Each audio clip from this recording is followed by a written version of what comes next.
এক সময় যে মা ছেলের জন্য পেটের ক্ষুধা চেপে এক বেলা না খেয়ে থেকেছে, আজ সেই ছেলে বলছে মায়ের জন্য ঘরে জায়গা নেই।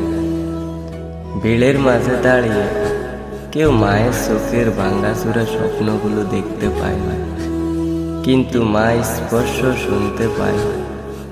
তার হৃদয়ের শব্দ ধীরে ধীরে ভেঙে যাচ্ছে, ঠিক মাটির কলসির মতো। ছেলে চোখ ঘুরিয়ে রাগী গলায় বলে, মা আমি একা সংসার চালাতে পারছি না, তোমাকে বৃদ্ধাশ্রমে থাকতে হবে। মা কিছু বলতে চায়, কিন্তু গলার কাছে শব্দ আটকে গেছে। আমি তোকে কতদিন মানুষ করছি খোকা, জানিস? তুই কি একদিনও আমাকে বন্ধ করতে পারবি না? ছেলে বিরক্ত হয়ে বলে, মা ড্রামা করো না, গাড়িতে উঠো। মা তার দিকে তাকিয়ে শেষবারের মতো হাসতে চেষ্টা করল, কিন্তু পারল না।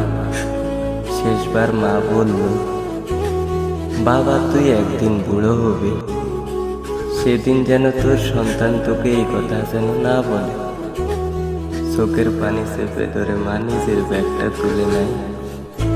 এতে আছে কিছু পুরানো ছবি আর একটা ছোট্ট শিশুর দাঁত ভাঙ্গা, যেটা এক সময় মায়ের কাছে আকাশের চেয়ে দামি ছিল।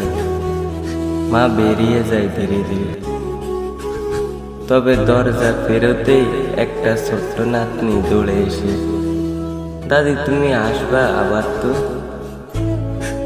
চোখ মুছে বলে, যদি তোমার বাবা অনুমতি দেয় তাহলে আমি আবার ফিরে আসবো।